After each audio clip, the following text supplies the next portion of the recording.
and welcome back to the Geekday podcast, where we turn your weekday into a geek day. I am one of your hosts, Rob, and with me today I have my co-host, Mr. Alex Moon. Hi, I've just found out I'm a co-host. Hey, how you doing?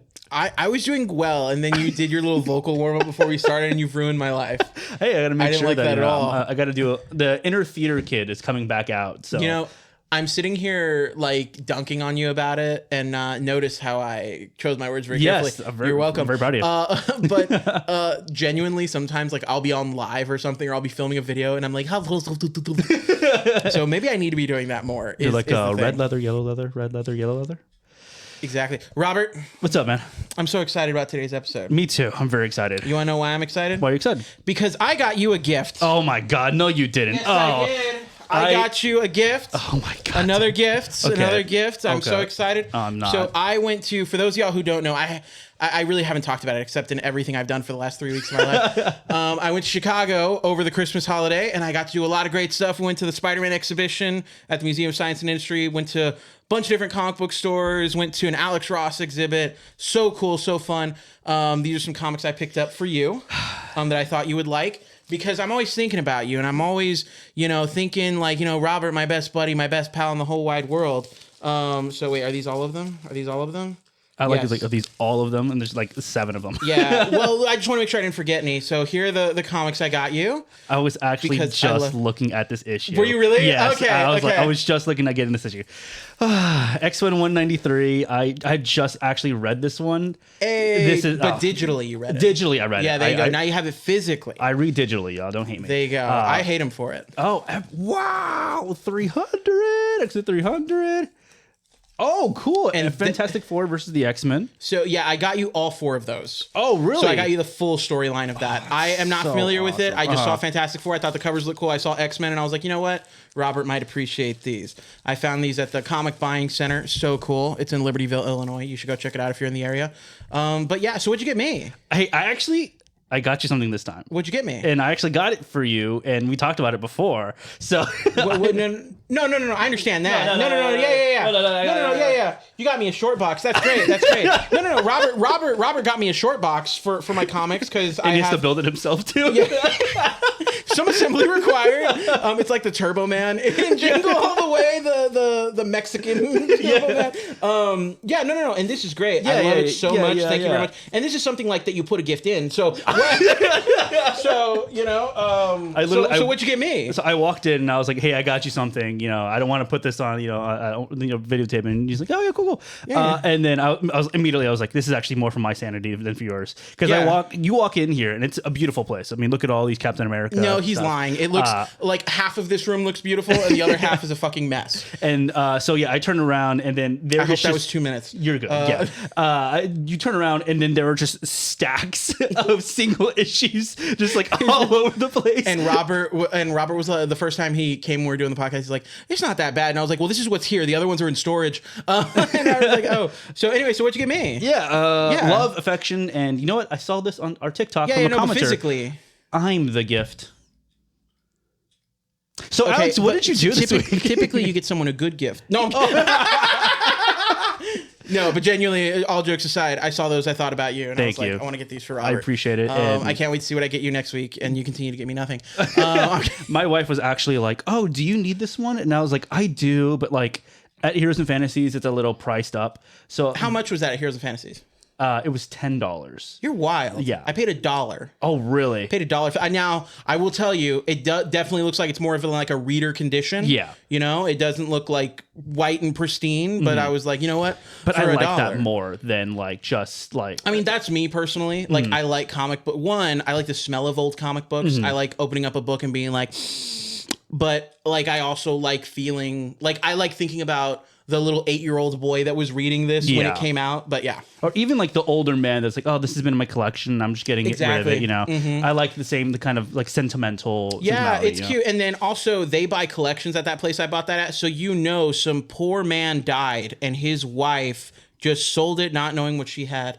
So anyway, with that being said, we're going to go ahead and jump in, and I want to actually talk to you about you already said you went to Chicago. Yes. But what else did you do this week? What did you read? What did you watch? Oh, yes. So this week, so like nerdy stuff. Like nerdy stuff. So I have been actually catching up a lot on one this week. I've been reading Civil War II. Oh, cool. And I have actually never sat down and read Civil War II. I was aware of it when it came out. I know that everybody was saying that it was garbage and they didn't like it. So I was rereading some Sam Wilson stuff while I was over in Chicago, and I was reading some stuff that led into Civil War II and Secret Empire. And I was like, you know what? Let me go back and finally actually read Civil War II. And you know what? Insanely, incredibly, okay. I love to hear it. I don't understand why people said it was absolutely atrocious. I think it's always going to be that thing of like, there's a thing of like recency bias. People are just like, oh, it's newer stuff, it's better. I think in comics, people have it the other way around, where if it's brand new, people are like, oh, it's garbage, it's crap. Like, I think it's because people hype up things. Like maybe like in a year from now, because I know last episode we're talking about our feelings on DCKO. I feel like in a year from now, maybe we'll be like, you know what? That was pretty good. I was being too harsh. Yeah. But yeah, no, I've been liking it. Outside of that, I've been catching up on reading older Captain America stuff, just because I picked up a bunch of old Captain America comic books, so I've been reading through those. And I want to say that's it. I still, I did see Avatar: Fire and Ash. Okay, what'd you think about So it? that was really good. Yeah, like I said, it was really good. But also, have you seen the other two Avatar movies? I've only seen the first one. You've only seen the first one? Yeah. Okay, watch the second movie. Okay. And you've seen Avatar: Fire and Ash. Oh, really? Okay. It is insanely derivative, of itself. And again, it's fun if you're a fan of the Avatar movies, which me and my wife are. So we ate it up. We loved it. But I could not help but notice insanely the same. Like, just not even like oh, it's kind of like, for example, you know how in Spider-Man 1 and 2, there's kind of a story structure of Spider-Man fights the first bad guy, he gets away. He comes back the second time, the bad guy wins. He meets him at the end for there's kind of an ebb and flow to how things go. And that's going to happen in stories, right?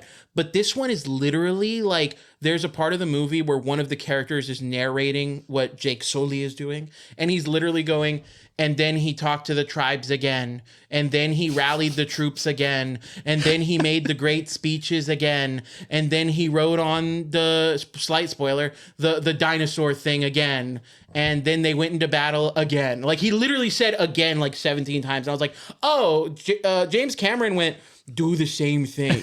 And Control C, Control V. yeah, and his intern forgot to edit it and just handed it in. So yeah, again, good if you like Avatar stuff, but definitely I would not tell anybody rush out to go see it, because it's very, and it's 3.5 hours long, right? it's pretty long. It's I want to say was it 3.5? Definitely like 3, I would say. Okay, that's what I don't know the official runtime, but it is one of those movies where, with them doing this whole BS of the Endgame or the Doomsday trailers, like with it, I'm like, not the movie that's going to make me want to run out to see it again to see these other trailers. But that's me. Robert, what about yourself this week? What stuff have you been into? What have you been reading? What have you been watching? Kind of same thing. I've been.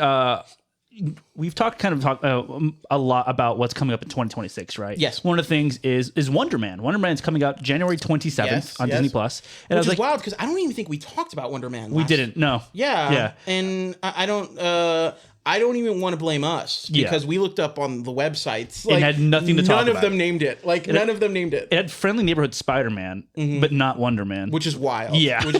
I would argue that Wonder Man is probably more of a high profile thing. Than Friendly Neighborhood Spider-Man. Yeah. But yeah, so since that's been coming out, I was like, you know what? I want to go into there having known a little bit about Wonder Man.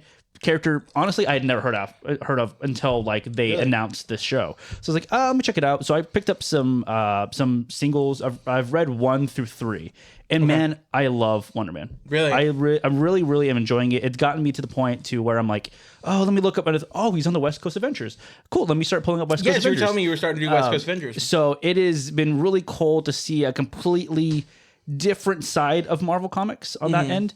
But the one thing I really want to talk about besides Wonder Man is I watched the New Mutants movie. Okay. Yes, Okay. so this is- and that's the X-Men adjacent horror film. Yes. Right. Okay. So this movie was originally supposed to come out in like 2018. Okay. I believe. You can fact check me on this. Okay. But no. Just I'm looking at like the release and stuff. Oh yeah, but it finally got pushed, kept getting like rescheduled until finally came out in COVID in 2020. Oh god! And so I do remember that. I remember talking to old co-host Natalie about this, and oh my god, man! Yeah, from the inferior version of the show. No, okay, go ahead. And wow, man, like. The New Mutants is just so wildly disappointing. Really? I see August 28th, 2020. Yeah, that's when it released. Yes. And I love the New Mutants. The New Mutants is one of my favorite teams next to the X-Men. I'm reading all the stuff from the Chris Claremont run all the way to like the present day stuff right now. So I had actually, this is based off of the Demon Bear arc, which is 3 comics in a row. This movie was supposed to come out in 2018. 2018, yeah. Holy hell, yeah. So that's it kept getting pushed back. And it has a pretty decent cast. I mean, it has Anya Taylor-Joy as Magic. Yeah, it has Stranger Things Sideway Walking Guy as well. Yes. Was it Jonathan, I think, in Stranger Things? I don't know. I just know he's Stranger Things Sideway Walking Guy. Yeah. And then it has Maisie Williams from Game of Thrones also, and she's playing Rain, who's my least favorite New Mutant, by the way. And I remember when it was coming out, like you said, it is a pretty stacked cast. This isn't like a like, oh, they just got some random people off the street. This is like they had faith in this film. Yes. And so I have a couple of notes that I've written here. Oh, God. I said a horror movie based on the Demon Bear arc. It's a great idea, but everything is a mess. So luckily, this movie is only an hour and a half. Okay. So like it was kind of a get in, get out. The acting, not great. Danny Moonstar falls incredibly flat, which sucks because she's such a dynamic character in the comics. She's like the leader of the New Mutants, and she's very, they're teenagers. So she's very like, I'm in charge, but like she really cares about the other New Mutants. Maisie's also not great, but she's better, I think, than Danny Moonstar. Anya Taylor-Joy is just, I don't know what she's doing in this movie. They wrote Magic to be like a manic pixie girl or whatever. So she's supposed to be like crazy. Do you know who Lockheed is from the X-Men universe? Lockheed is it Lockheed, or I thought it was Lockhead? I've always read it as Lockheed. The dragon. I thought it was Lockhead. I thought it was Lockheed. That's the one that Shadowcat always has, right? Yeah. I thought it was Lockhead this whole time. Oh my god, am I wrong? I could definitely be wrong because I just remember reading. It's Lockheed. It's Lockheed. Lockheed. Okay. But so. That's my dyslexia.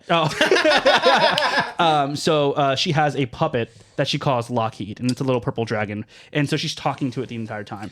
The only 2 people that I think really make this movie worthwhile is surprisingly the guy that plays Sunspot and the Stranger Things guy. Sideways walking Stranger Things guy. Yeah, the one he plays. He plays Cannonball. If only one person is able to get like brought back from this movie into the new one, I definitely think the guy that plays Cannonball should get another shot. If he's not too old enough, which I think he is now. I think he's like 25 or something. And is that John Byers? Yes. Okay. Yeah. Actually, I don't know. It's Jonathan Byers? It's. I honestly don't know. That's his name, right? But it's the guy from Stranger Things, right? He's the guy from Stranger Things, yes. Charlie Heaton? Yes. Charlie Heaton? Okay. Yeah, he is awesome. His accent is really good. He has like the right amount of like drama. They rewrite everyone's backstories a little weirdly. But overall, I cannot recommend people to watch this movie unless you want to like see, and they bring it back around to the, I don't want to spoil too much. They bring it back around to like that greater Fox X-Men universe near the really end. Okay. Yes. And I think what sucks about it, especially the timeline for this movie, is like I would say like between 24 and I think that's the problem is they pushed it back between 2014 to like 2019 was really the time of like let's reinvent superhero movies like and I think really the not just because I'm biased but I genuinely think that was because of Captain America Winter Soldier because Winter Soldier came out and people were like, oh, this can be like an espionage like Tom Cruise-esque film. It doesn't have to be whatever. And then I feel like we got a bunch of films that really tried to push the envelope of like, hey, they're superhero movies, they're comic book movies, but what other genres can we do? We'll do think pieces like The Joker. We'll do like these character studies, and we hadn't had a horror movie. So it's a novel idea. and it just sounds like because of reshoots and everything else. Yeah. It just, I think like kind of what you're saying that Captain America the Winter Soldier did is kind of like the successor to what the Dark Knight did to superhero movies before that, where everything just needed to be edgy for a while. See, I hear you. My personal opinion on the Dark Knight movies is I think we give them too much credit. Okay. Personally, because I feel like you know how some people go like Batman needs to be grounded. Yeah. And I feel like people point to the Christopher Nolan movies, and I feel like people get grounded confused with realistic. Because the Dark Knight movies were like, how do we make this like in the real world? How do we make this like make sense? And I feel like it was more about making it fit into Christopher Nolan's style. But I feel like a movie like Captain America was like, how do we make this into like a thriller, like spy espionage kind of film? So I don't fully disagree, but I definitely think we give too much credit to Christopher Nolan. And I mean, not to say that like, I think that this idea for the New Mutants movie is a fantastic idea because... Well, I think the X-Men is prime. Just that universe is prime to explore those ideas in specifically a psychological horror thriller kind of thing. Yeah, especially with like Danny Moonstar's abilities is like horror adjacent. It is like, I'm going to make you see the thing that you are most afraid of. And I think like going into this movie, if you know Danny Moonstar, anybody, you're already going to guess the twist to this movie. But overall, I think like most people probably don't know him. Though. Yeah, exactly. Like I don't think a lot of people know like who she is. But like overall, I think it could have been executed way better because the Demon Bear story is really, really interesting. And there are definitely like bits and pieces in here that I'm like, oh man, that would make a very good movie. But unfortunately, I think they made so many bad character choices, like character written choices for like just the New Mutants overall, that it unfortunately ruined the main story of it. Now, let me ask you this. Having watched the New Mutants, do you feel that there is a good movie in there? Or do you feel like overall this probably was always going to be derailed like that? I genuinely think that this could have been a very good movie, especially like since the Demon Bear is one of the first, I think it's like issue 12, 13, and 14. I can be wrong about that, but it is very, very early on in the New Mutants run. So it is an early enough story to introduce the New Mutants, and as well as like what they did pull from there was super good. Was very, very good. And the changes not executed. Exactly. Yeah. I just think like truthfully, I think what really shot itself in the foot is the choices that the writer made for the characters. Yeah.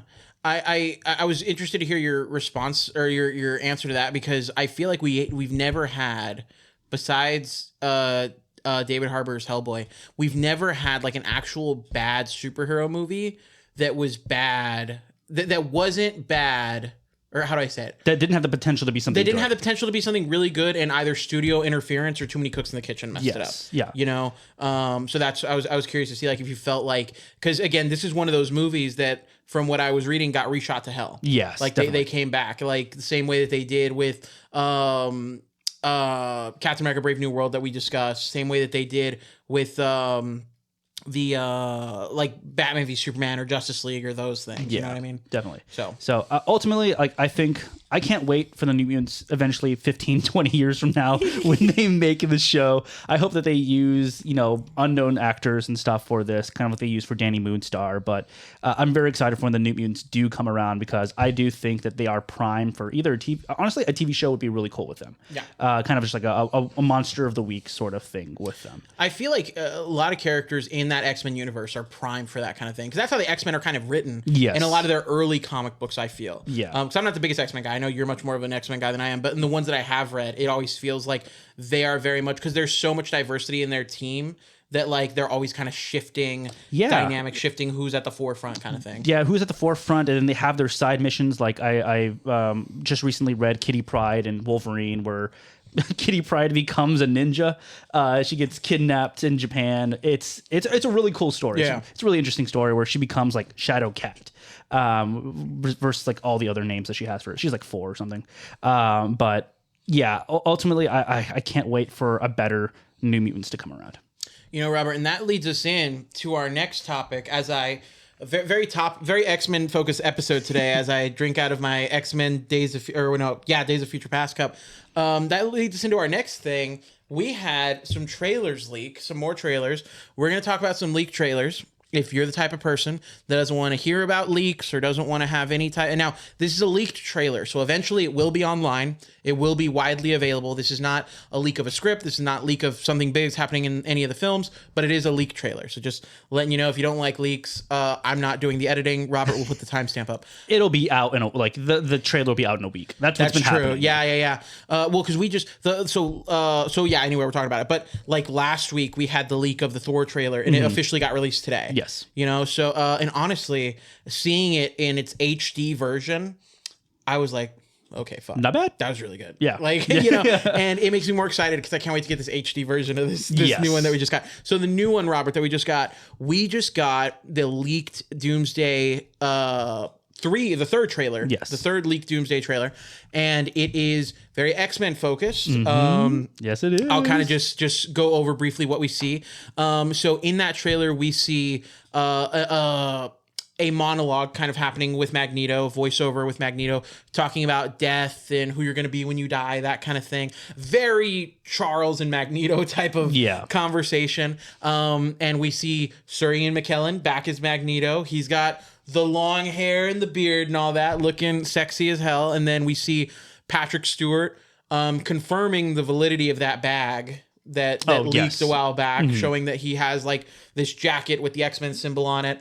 So they're talking, and then we do get a brief look at James Marsden? James Marsden. I always get James Marsden and John Marsden mixed up. So James Marsden, Cyclops, in a comic-accurate Cyclops suit, going ham with his optic blast. Yes, sir.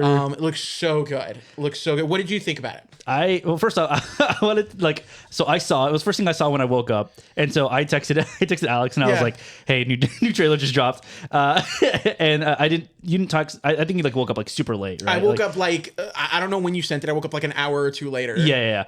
And I was like, immediately watching that trailer and all its 1 pixel, it was amazing. It was so good. I mean, they really nailed the tone of those original X-Men movies, from the early 2000s, and kind of a really good mesh with, I think, what is the Russos overall, where it is that dark, but you can still see they are bringing in this more comic-y sort of feel. Obviously, as we can see with the was it the 95 costume, all blue. Exactly. Yeah. And except they didn't give him his trunks. They didn't give him his trunks. Which I'll bring be the honest, trunks back. I'm okay with that personally. I want the trunks, man. You want the trunks? Or the trunks. See, I would be upset about it if they would have given Wolverine the trunks. But because they didn't give Wolverine the trunks, it's literally this costume right here. Yeah. As you can see. Yeah. And man, I love the X-Men. I know. We got Hugh Jackman confirmed for this one, right? Or no? No, he did not get Hugh Jackman confirmed. He was not confirmed. No, he wasn't in the chair. He was not on the chairs. Ooh. Yeah. So I can double check that, but I do not believe he was. I think you might be right because that's why I'm asking. Yeah. I don't feel like he was. But so overall, I mean, I'm going to talk about a lot right here, but before we jump really all the way into it, does this make you a bit more excited? Yeah, exactly. Yeah. I was, so there was, and you can clip this because I'm about to freak the fuck out. Okay. No, I have been waiting because I have been the most pessimistic about Avengers Doomsday. I have not been excited. I think a lot of people haven't been excited because there's not build up to this film the way that we had build up to things like even Age of Ultron or the first Avengers, the second or the third and the fourth Avengers film. And I've been waiting for that thing that really just makes me excited for this movie because all of the news that I've heard, all the casting outside of the people that are coming back from the Fox stuff, I've been like, what? Especially the RDJ stuff. This leaked Doomsday trailer is the first thing that made me go, oh shit. We're back. We're doing it. This is the first time where I'm turning into all the nerds online where I'm like, the MCU is back, baby. I'm so here for it. When you texted me that it came out, I remember I woke up and this was me, Robert. Come here, get closer. Get closer. I woke up, my wife was next to me, and I was like, oh, good morning. I looked at my phone, and I was like, Robert said the X-Men trailer's out. I was immediately like, get off me. And then I was like, oh, wait, do you want to watch this with me? I was just so hyped. I'm so excited. This is the first thing. I can't wait to see it in the 4K glory that we're going to get it at in hopefully about a week. But I'm hyped. I'm really excited. I am also hoping that you are dead wrong and that this doesn't look really cool and they die in the first 15 minutes. That was my first thing. I texted you. I was like, man, this is so awesome. And it looks like they're doing a shot very similar to I think it was X3 when he like shoots off across like the water or whatever. Yes. But it's also very reminiscent of that like one box in Astonishing X-Men where he's like, get off my lawn. Yeah. And he pulls it off and it all turns red. Yeah. And I remember like, I was telling my wife, who's very just comic book adjacent, like she's like, oh, it's cool, but like, doesn't really care. Yeah. And I was telling her about that one panel. I'm like, if they do it in the movie, I'm gonna like cry. And the entire time I was talking to her, I was literally getting goosebumps. Just like how excited that I am for this movie now. I have not felt as excited about, like, now I'm actually hyped for the movie. I have not felt this excited since, and I remember the last time that I felt exactly the way I felt. And it was in July of this past year when Superman came out. Specifically when 5 Years Time was playing, when Mr. Terrific was just decking all of those LexCorp guys. I remember, and my wife told me, she's like, you were looking at the screen and I think you almost cried. Like you were so enthralled. You were so happy. That's how I felt watching this. And I was like, I can't wait to see these guys on screen together again. And, I can... hopefully, I will reach the same level of hype with the other stuff that they give us. Yes. But yeah. I think so. But I think overall, my hype level will be confirmed wherever when we see the final Doom trailer that's supposed to release at the Super Bowl. It'll definitely be leaked early. But of course. They're saying that the fourth trailer is going to be a very Doom centric one. See, and I'm a little not confused, but I'm really curious on how it's going to play out, because we've been getting these reports that come out from supposedly good sources, right? Yeah. But then they've since changed because the original report was going to, what was it? It was Captain America, Thor. We were supposed to get a Doom one. Yes, Doom was supposed to be third one. Yeah, and then we were going to get like one that was like encompassing everybody. But now we've since, right before this came out, it's like, oh, actually it's changed. It's Thor, Captain America, X-Men, and then a Doom-centric one. And I'm kind of like, so, you know. So now I'm like, are we just going to end up getting 5 and it's lost in translation somewhere? That'll be awesome. I'll take more of the trailers, I'm man. fine with it, but I'm also a little bit, there is still a part of me that is like, this whole campaign of releasing it alongside Avatar, I think it's dumb. I think it's really dumb, especially in the digital age that we live in. Like it's one thing to show a trailer at a Comic-Con and tell everyone put your phones away or like have security watching, but you're at a movie theater. You can't dictate what everybody's doing across the globe. Like, so everyone's going to see it. Yeah. So, yeah. Ultimately, I think like kind of how you said earlier, because it's the thing that I text you where I was like, I can't wait for the first 10 minutes of the movie to be really good and then only see 2 of the X-Men for the rest of the time. Because I mean, like, to me, overall, one, budgetary thing, they cannot afford every one of those X-Men. You know what? And you're absolutely right. I was having a conversation with some people the other day, and they were talking like, do you ever think we'll get like a comic accurate Civil War, like from the comics? Because like there was only 10 people fighting in Civil War, the one that we got in the MCU, and I was like, no, because it's too much money. It's way too much. The amount of money that you would spend on the casting alone, because even for like cast members that aren't super well known, like I'll be honest with you, James Marsden is not a $2 million actor. He's getting paid at max $750K. Like that's what he's getting paid. Like he is not a huge star. He's in fucking Sonic. And don't get me wrong, I love Sonic.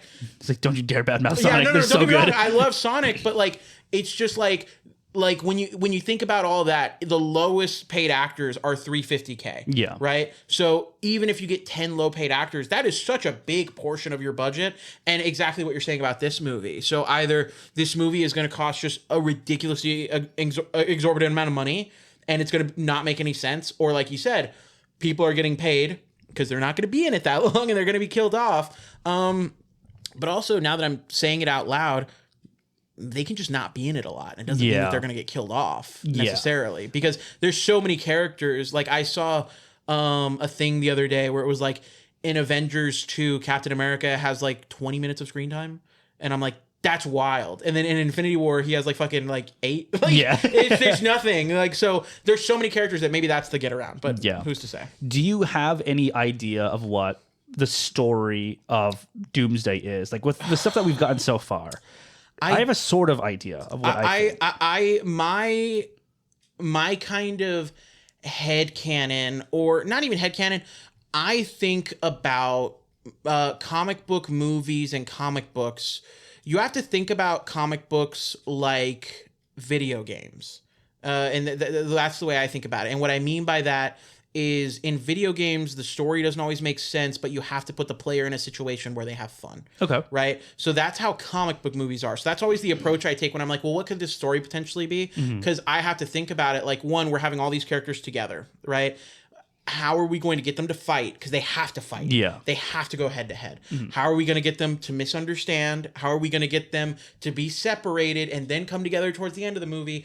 I personally think my headcanon thing is Doom is going to be on some bullshit like, hey, he's going to approach these guys directly. And he's going to be like, hey, and everyone's going to think he's a bad guy. And he's going to be like, hey, I'm trying to save the multiverse. All these incursions are happening. All these worlds are coming together. And you have to help me get the MacGuffin thing. Like, you know, this is what you have to help me get.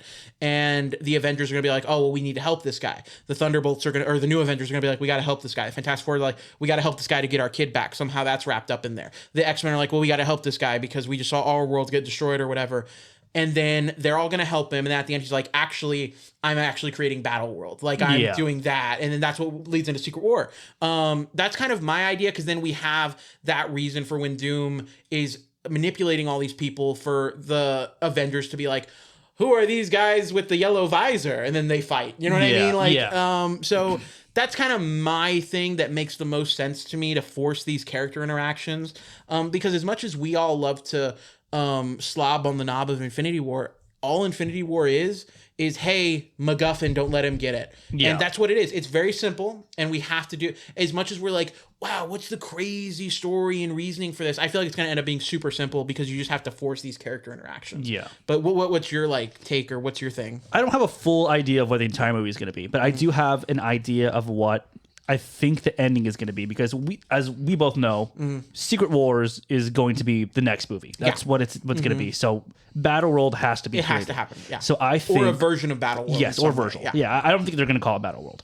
I don't think so either. I think it's just going to be like an amalgamation of a bunch of different worlds. And, you know, they're going to be like, we're battling across the world. Like, you know what I mean? We're some kind of Suicide Squad. But no. So what I think is the end, because we do have one person for sure that I know is 100% saying they're in the movie, Tom Hiddleston, who at the end of Loki season 2 merges into like the tree of whatever the fuck. Yes. And I think at the end we're going to see Tom Hiddleston finally die. We're going to see Loki finally die. And I think Doom is going to again. How many times have we seen Loki die? Like 4. It's insane. But I think we're finally going to see him die, and I think Doom is going to probably use that tree or whatever to, you know, create more incursions that's going to create Battle World. That is kind of my idea, because I don't see a reason why they would include Loki in like the final lineup in those chairs other than doing that. I don't know if you can think of any other way. I mean, honestly, I am partly of the mindset that Loki is just going to be a character. Okay. Like, I don't think he's going to be that integral, because like, how many people, like your average audience, watched Loki? Yeah. And how many people, your average audience, are going to go see Avengers Doomsday? You would think a lot, because they're some of the biggest movies ever to come out, right? So, you know, I would think that they're almost going to do like a thing where, again, if it's kind of like what I'm thinking, where they're going to kind of come together from different universes. Thor's going to be like, Loki, and then he's going to be like, I'm a different one from you. I'm a different Loki than the one you knew, brother. And he's like, but still, it's good to see you. And that is it. That is it. And then he's going to fight. Like that I hope not. But I just feel like for how big this movie is, all the things they're going to have to set up, because we still have to set up who this RDJ Doom is. That is so much legwork that has to be done, because they're either going to do it correctly, or it's going to feel like Age of Ultron, where you're a little bit like, this was rushed, you know? And I think the Russo brothers know how to at least not do that. Yeah. I do think this is going to be the Infinity War movie, where we're going to take off. Again, that's why I'm also saying, like, I feel like it has to be something really simple to get all these people to interact and fight at some point, and then be betrayed in the end, because we have to, again, like Infinity War, I feel like in the first 5 minutes of this movie, they are going to lay it out, and then we're just going from that point. Like, I don't think it's gonna be anything crazy. So because of that, I don't think we're gonna have the time to really dive into. Well, remember in Loki season 2 when he became the person, he's the guy who at the end of the earth and he did the thing, and they're like, oh shit, that happened. Like, I don't think they're even gonna touch it. Personally, they could, but I think that would really confuse the general audience. I can see that. But so we've been obviously talking a lot about this movie overall, Yes. but what do you think? Obviously, we started talking about the X-Men. Eventually, for sure, X-Men are going to come into the main Marvel MCU. Yes. What would be your ideal team, your first beginning team for this? Like, whether if it's just like well-known people or like your favorite people that you like think. when they do an X-Men proper, it's not a big like event movie. It's just like, hey, here's the MCU's version of the X-Men. Yes. Like kind of like when they have the Avengers movie, like they have, Captain America, Iron Man. Yeah. Who do you think is going to be, I would say like 5, 6 people? Who do you think would make the most sense? Or who would you want the most to start off? The characters that I would want to start off in an X-Men movie is one, I think out the gate, you don't do Wolverine. Yeah, I'm 100%. Yeah, I don't think you touch Wolverine at all. I think you have to leave him be, because then one, it's going to become all about who's playing the new Wolverine, why they're not Hugh Jackman, if people like him or not. Let's compare him to Hugh Jackman, and you take away from the conversation. And as much as everybody loves Wolverine, there's so many other great characters in the X-Men outside of Wolverine. And he's a great, cool little stinky guy, but other people are equally as cool in the X-Men. And it's just people latched onto Wolverine, and because they're a company, they're like, well, let's really go in on Wolverine. But I think you have to do Cyclops, Jean Grey. Well, I would say my ideal team, just the one that I would want. Okay. Cyclops, Jean Grey, Storm, Iceman, Nightcrawler. Really? Yeah. Iceman. Okay. I'd throw Iceman in there because I want something that is a little reminiscent of the older team, I know we had Beast, but not like how we see Beast now. So my tie-in to, because I'm also trying to think of characters that have cool powers, because I'm trying to think of a toolbox team. Oh, okay. You know what I mean? I want everyone to make sense, everyone to have a purpose. I don't want, I'm not going to put Colossus and Wolverine on there because they both serve the same purpose. I'm not going to put Nightcrawler and a Banshee on there because they're similar in the way that they can interact with the battlefield and their powers and stuff. So yeah, that's who I would pick. I would do, again, Cyclops, Jean Grey, Storm, Iceman, and Nightcrawler. Interesting. I think it would also be really cool to have Storm and Cyclops in the beginning because I mean they're obviously not in the original one. Yeah. And then when it comes into, I mean, Cyclops leaves pretty quickly after Storm comes in. Yeah. So I could see that kind of hand down of the mantle of leader of the X-Men. And I also think it just creates a really cool team dynamic. And I like the idea of, having 3 kind of probably a little more seasoned X-Men, which would be Storm, Jean, and Cyclops, and then some of the younger guys like Kurt and Bobby. Yeah. And that'd be really cool too to have Bobby, because I mean we haven't really seen him since X3. Was he in X3 or X2? He was also in Days of Future Past very lightly. He barely did anything. But also we really haven't had I'm gonna say this. I don't think we've had Bobby Drake in films. I agree. I don't think he's ever shown. He's an Omega level mutant. Yeah. So for him to not have any screen time is very interesting. It's wild. And then also when he does, again, like you said, he's an Omega level mutant because he's one of the most powerful mutants, right? And but not only that, his main thing, I'm gonna make myself ice, doesn't happen until the 3rd movie he's in, and we treat it like it's nothing. It happens in 4 seconds, and then he doesn't do it again. That's wild to me. That's nuts. But I think that we haven't had proper Bobby Drake, because Bobby Drake is, almost, it's kind of funny to say, but kind of reminiscent of the Human Torch. He is a very complex character, but a little bit like Spider-Man. He kind of covers it with the humor. Yes. He's very chatty. He's a comic relief. Yeah, but he does it with actually having a lot of depth to his character. Again, more akin to a Spider-Man. And I just feel like we haven't gotten that. We got I can freeze your Coke. We haven't really gotten Bobby not just deciding if he wants to bang Kitty Pryde or Rogue. So, I think if I had to pick mine, it would probably be. I think I would agree with you for sure, Cyclops and Jean Grey, because there's so many pivotal moments in X-Men history that has to do with just those two characters. I do think I would bring Beast in as well. Now, would you do like OG Beast or would you do like Blue Beast? No, I would do Blue Beast. Blue Beast? Okay, Yeah, I feel like I you think, have to. yeah, that's the most well-known. And, you know, you kind of had like the in-between with Days of Futures Past, Hank McCoy, where he but even then, he's like Hank McCoy, but he's not like big arms, hairy guy. Like, you know, he like original Beast is more like Popeye the Sailor Man. Yeah. Like, you know. So I would probably do Blue Beast. And then, so my thing is, I could either do Blue Beast or I would love Forge. Ooh, Forge. I think Forge would be really cool because it's like a wild one, bro. Well, because like I mean, yes, Beast is one of the most brilliant people in the world, but to have a character already like, hey, you need anything technical done, boom, Forge is there. Like he can think of any invention, he can do whatever he needs to do. Yeah, it's true. I think like it would be a really cool, interesting thing to make it more kind of grounded. So like another Tony Stark-esque character. I was about to say, and that would you can kind of explain away, well, where's the X-Jet come from? Yes. Forge. Like you know what I mean? Forge. Where do these big slidey doors come from? Forge. Like yeah. And with Forge, I would say Aurora Storm because they have that, you know, that past. And I would think like second movie, give me Kitty Pryde because I think Kitty Pryde. I like how both of us have decided that Storm has to be on that team. You have to have Storm. I think the really important thing about the X-Men overall is that they are an international team.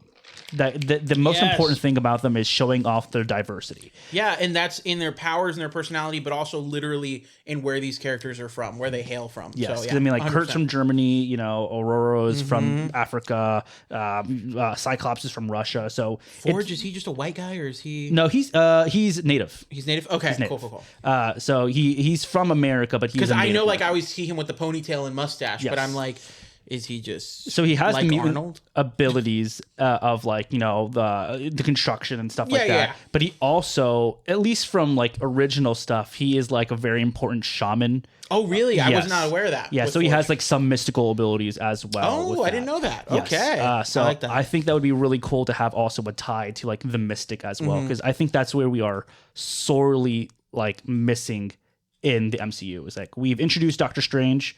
And that's really about it. Yeah, I mean, but even like Scarlet Witch, all of their, I do feel like, because even in Doctor Strange, there is in Doctor Strange, in Thor, with Wanda, with Vision, they always go like, oh, these things that are slightly magical. Well, it's magic mixed with science or whatever. Yeah. And sometimes things are just magic. Yeah. It's just sorcery. Like like let's have a little bit of wonder in the MCU. Yeah, exactly. You know? We can do that. We just it feels like they're afraid to, and I'm also kind of going back a little bit. That's also why I'm curious to see how they're going to do Doctor Doom because he's a huge magic guy, and he was just the Sorcerer Supreme. You know? know? Exactly. And not only that, but the last two interpretations of Doctor Doom, they're like, what are his powers again? Oh, he's one of the smartest men in the world. He can create anything. He's a sorcerer. He can create weaponry. And they went, let's give him lightning powers. And then in the Fant Four Stick, they went, oh, he does all those things. Let's make him explode heads. Like, I just don't know why we don't commit to Doctor Doom's actual power set. But. Yeah, definitely. Last question. We'll come to this before we jump into our next thing. Go ahead. There are a lot of projects that are going to be coming out of Doomsday after Doomsday and Secret Wars. What is one project or one character that has not been given limelight in Marvel that you would like to have a show or a movie in the MCU moving forward? Yeah, I don't know why the fuck you're asking me this question. What do you mean? I don't know why you're asking me this question. Is it going to be Sam Wilson? Yeah, it's going to be Sam Wilson. What do you mean? It's going to be Sam Wilson. Of course it's going to be Sam Wilson. Well, I would say Sam Wilson. And even though he's technically had the limelight, I think he was very much deserving of his second round already, and he just hasn't gotten it. Yeah. Shang-Chi. Oh, yes. Shang-Chi. I feel like we did Shang-Chi's first movie incredible. Yes. How we haven't had a second one is insane. And they love the director, obviously, because he's doing Brand New Day. Yeah. But yeah, no, my top pick would be Sam Wilson, just because I love that character, and I feel like they've underserved him in the time that he's been Captain America so far. But you know, if I have to go outside of that, you know, I would say a character that I really want them to dive into more is Miss Marvel. Oh yes, I genuinely want to see more Miss Marvel because Imani Vellani, right? That's how I say it. She's great as that character. She lives and breathes not only Miss Marvel on screen, but did you know she writes comics as well? Does she really? She's written Miss Marvel comics. She wrote Miss Marvel, I think it was like Inhuman or New Mutant or something like that. So like she has written the comics. God, she's awesome. That's crazy, right? Like how many, no other actor in the MCU can be like, I have played this character, I've been a fan of this character before I played it, and I've written the comic books. That shit's wild. She just lights up the screen when she's on. Oh yeah, no, 100%. She's one that I'm like, but again, that leads back to all of my answers are really just those characters that we introduced that for some reason we went heavy on getting 4 Thor movies. We went heavy on getting 3 Captain America, 3 Iron Mans, putting them in everything. But we introduced these other characters that are really dope characters that have so much potential. The actors are really good, and I understand they're a business, but people like Imani Vellani. Yes. People like Simu, right? Simu. And like people like those guys. Alex likes Anthony Mackie. Like I'm just like, people like those characters. Give us more of those characters. Give people more reason to fall in love and buy the shirts and buy the merch and all that. Like we know they want them to. So, but what about you? What's the character that you think? I would pick a different, like a new character, like that's not seen. No, but like if we're talking about like characters that have like so far in the MCU, or you could just pick a character like that we haven't seen yet that you want to give love to. It was a character that we haven't seen yet.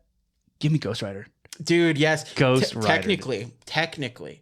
On a huge technicality. Yes, Agents of S.H.I.E.L.D. The biggest technicality. Well, no, we've seen Johnny Blaze as well. What? Johnny Blaze is the one that gives... Oh my God, yes. I know what you're talking about. That's why I'm saying a huge technicality because he's the one... We see him for like a split second. He's the one that grabs Robbie and like gives him the powers. So huge technicality. I would also like to see Norman Reedus. No, I feel like that ship has sailed, unfortunately, on Norman Reedus. Yes. I feel like he could have done it, though. He's old. But yeah, no, I would love to see Ghost Rider. Just, again, more mystic stuff. Give me like a whole different part of the MCU that, we haven't done that. Yes or no? Okay. Ryan Gosling is Ghost Rider. Yes. Yes, right? 100%. Right? Yeah. I think we got to get with MCU somehow, and I think like he has that like smarminess and like I think he could do it. Yeah, that and I'm a straight individual, I believe. But my man dirties up really well. Dude, yeah. And Johnny Storm's like that grizzled dirty guy. Hell yeah, dude. Yeah. Turn off the camera. No, I'm kidding. All right. Well, so that is our whole spiel. That's our whole spiel with the whole Doomsday X-Men stuff. But hey, we're not done with Marvel. Yes. I was going to say, do we still have time for our other topic? We're at 47 minutes. Oh, dude. It feels like time's flying. Yeah. Oh, God. So here's the other... hold up. My wife lost the cat a little while ago. Oh. And then she was like, I lost the cat. Please help when you see this. Found him. Thank you. I'm glad I could be of service. So, Rob. Yes. We've been talking a lot about movie stuff. Let's kind of dip back in to some of our favorite stuff, the world of comic books, right? So I will tell you right off the bat, I am not the biggest... So right now, Ultimate Marvel is going on. Yes. Right now. And everyone's upset that it's come to an end. Yes. Right? Everyone's really upset. I think for the most part, everyone has said it is pretty universally liked. I wouldn't say loved. Yes. But people, I think for the most part, are liking stuff. There are a couple runs that people are like, I'm just not liking this. Yeah. But I think if we're comparing averages, most people are liking it. It's coming to an end, and they're doing the Ultimate Endgame. And me and you were talking about right before we went live that they're doing the Ultimate Endgame blind bags. They're called True Believer blind bags. That is wild. Yeah. The man's dead. Get over it. No. We're just gonna keep talking about him. What do you do? Create a universe? We know how you made Spider-Man, Stan. Genuinely, that is my favorite thing about Stan Lee. If you go and you watch any clip of him online talking about like at a convention or Comic-Con, he always goes, "I don't usually tell this story." Or sorry, he always used to go. Oh no! I don't usually tell this story, but I'm going to tell you guys how I created Spider-Man. And then he always ends it with, and then he came in and said, "Hey Stan, remember that Spider-Man character we both love so much?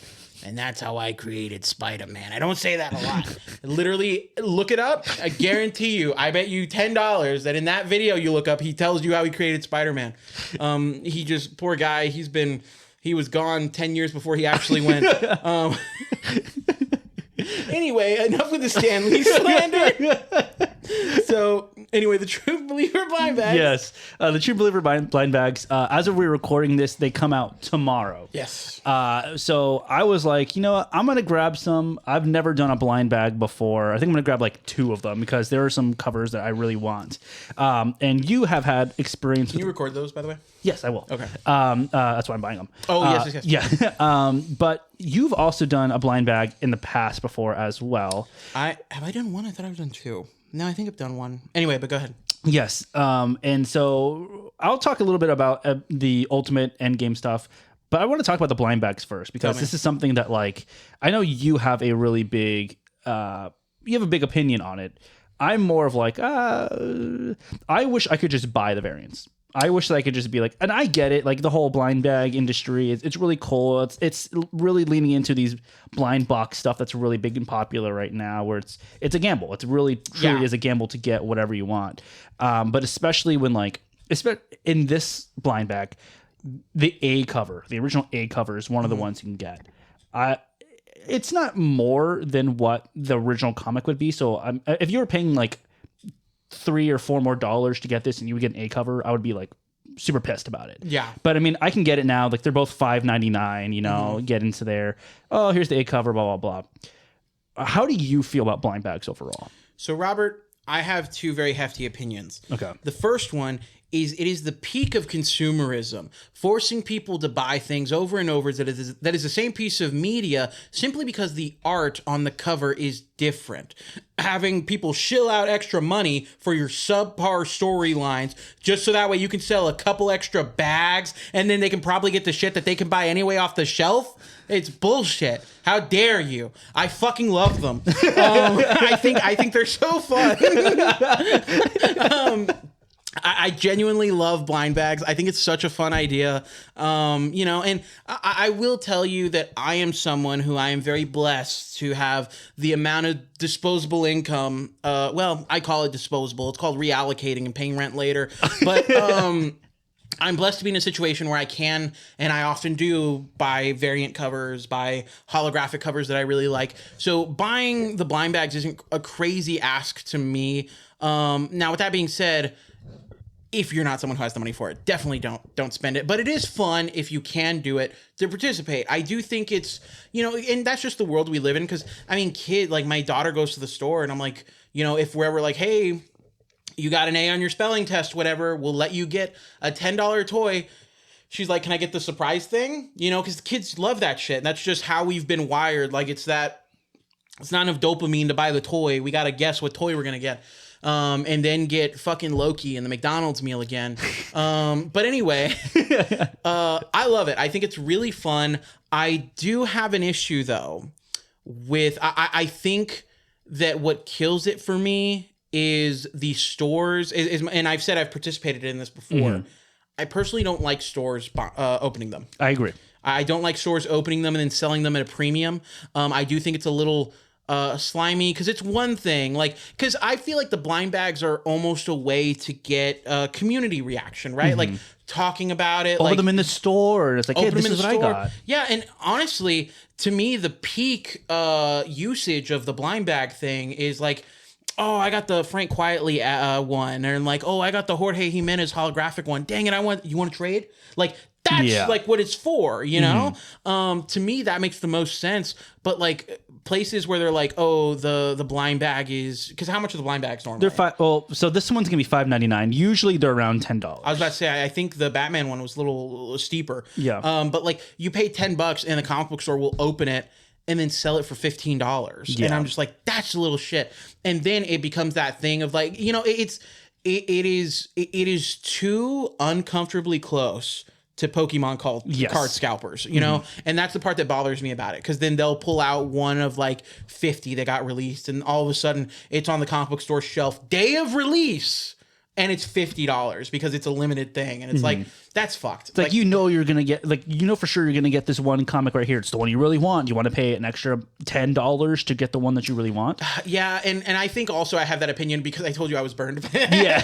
when Batman came out, they did that, and I paid the $15 for the Frank Quietly one because I really liked it. I love his art and All-Star Superman, so I bought it for the Batman one, and then I bought the blind bag and I opened it and it was the same one. And I gave it to Rob. But yeah, that's kind of my opinion on it. But what about you? How do you feel about it? I'm very much in the same vein as you, where I'm like, I was like, oh, this is just like consumerism.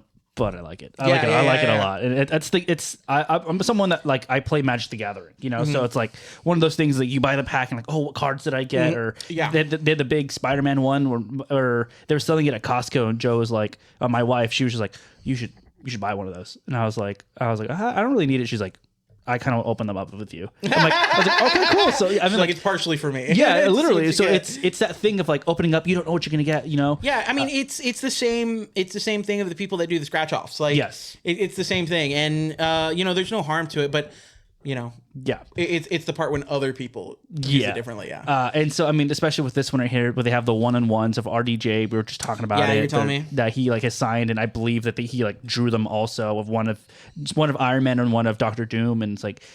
Of course, that's really cool. Don't get me wrong, but now you have, like you said, these stores opening them up and hoping that they're going to do it. You were telling me you saw like a live stream or a video or something, I was watching, right? Yeah, where a guy was just... It was a TikTok where this guy bought 15. He owns a store, and he was just cutting them and opening them up on. And he was just like just talking about like, oh, this is this for one his store, like, for his store. Yeah, that's kind of wild. And so I'm like, it's like I get it. You're trying to make money for your store. The comic industry already is not suffering what it is. I get it. It feels very slimy, especially because when you think about it, like. Let's say he orders 15 for his store, he opens them, and he already buys the comic books for cheaper than what we would buy them. Obviously, he's a business; he's got to sell them, make his margins. But now you have artificially inflated those margins just because you're like, oh, yeah. So I mean, with all that saying, I'm gonna buy 2 tomorrow. Oh yeah, and I'm gonna be recording them and putting them on the Geekday page. So if you want to see which ones I get, if I'm able to get them, we'll see, because I'm gonna try and get there as soon as they open. Yeah, are you going to Alien Worlds? I am. Okay, you gotta get there right at 10. Yeah, I mean, honestly, you gotta get there. I would say 9:45. Yeah, for a big thing like that. I'm either gonna drag my wife out with me, or I'm just gonna go while she's asleep. Yeah, but I'm planning on getting there really early to try and grab at least 2, and then I know for sure they're gonna be selling the Peach Momoko cover, which is what I want. Hey, can I tell you to pick me up something? Yeah. Okay, because I don't know if I'll get a chance to go tomorrow. Let me know. I'll pick it up. But I was going to say, Stephanie Phillips, the Daredevil book she's releasing next year, they're going to have blind bags. Are they really? They are, and I'm super excited about those. I can't wait to throw more money on that. Yeah, exactly. Like, I know for that, I'm going to buy at least 3 of them. Like, it's going to be ridiculous. But before we end, I did want to talk a little bit about Ultimate Endgame. Yes, tell me. Or just like the Ultimate Universe as a whole. I know I put the Ultimates up there, I think, as like my number 2 or something of my top comics of the year last week. But overall, I do want to say the Ultimate Universe, I'm a little bit in a disagreement with everyone else. I think it's okay to end right now. I think that the way that Ultimate Spider-Man, which has been like one of the best ones, has kind of gone downhill a little bit. As well as like Jonathan Hickman, who's the writer, and he's just been like, hey, I can't do it anymore. Same thing, Peach Momoko. She's like, I can only do 24. I'm like, okay, they've been doing so well with that. If they're gonna leave, I think it's perfectly fine to end it. Yeah, it's almost like the creative team. If the creative team is done with the stories they wanted to tell, let them be done with it. And I get it. Comic books are always a medium that you're gonna have more. But at the same time, I feel like people have this misconception that comic books don't end, because I've seen that argument a lot. People are like, well, comic books is a medium that can't end. Comic books end all the fucking time. Mm-hmm. Like they come to an end. Like if you get one run of, if you read an older Daredevil run and it's 1 through fucking 26 and that ends, the next Daredevil run that starts, you can either have read that or not read it. Mm-hmm. You know what I mean? That is it. Like that is the end point. So if these writers are like, hey, this is our end point, that's it. Let them end it. Yep. Because at that point, you're just like beating a dead horse, trying to get a story out of there, which is like, I'd rather end at like a decent ending than like like be like, oh man, it started off really, really well and then just went way down the hill. So I think I'm glad it's ending. I think it's had a good run. I can't wait to see what they do with it in the future. I'm sure some of these characters are going to find their way into the main Marvel line, but They always do. they always do. Yeah. I think so. There was Ultimate X-Men, Ultimate Black Panther, Ultimate Spider-Man, and Ultimate Wolverine. Those are the 5 that were made. Okay. If I had to rank them, I would put Ultimate Black Panther at the bottom. Oof. That was Robert hates Africa. it's not good. It is not a good story. Look, there's African people in it. No. So Ultimate Black Panther at the very bottom. And Ultimate Wolverine. Unfortunately, Ultimate Wolverine. I've just been hearing that people are not crazy about Ultimate Wolverine. I liked it a lot, and then it got really cameo-y.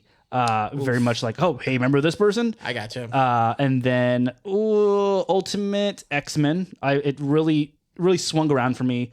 Ultimate Spider-Man. Ultimate's at the top. So that is my definitive ranking because it's ending. Look at you. Yeah. So. Yeah. I have a question because we're talking about the ending of because how has it been 2 years? This has been going on. Yes. Okay. How do you think you and other people are going to react? You personally to the ending of the Ultimate Universe, or like to like the end, like Ultimate Endgame. No, like like step away from Ultimate Endgame. Okay. When they do this for the Absolute Universe in a year.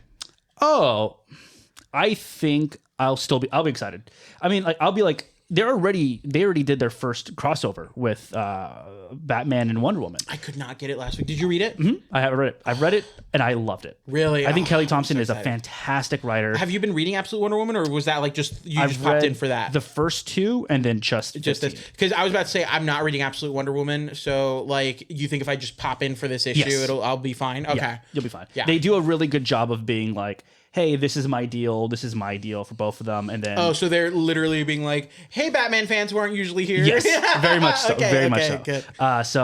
And then they talk about like, hey, we should make our own team. Like it's And then obviously Batman 16 is gonna have Wonder Woman in his also. So I mean they're already doing those kind of crossovers that honestly the Ultimate Universe didn't do. Like there would be like mentions of like, hey, this is happening in this part of the globe. This is happening in this part of the globe. But they weren't like directly crossing over. Exactly. And honestly, this would this be the first crossover?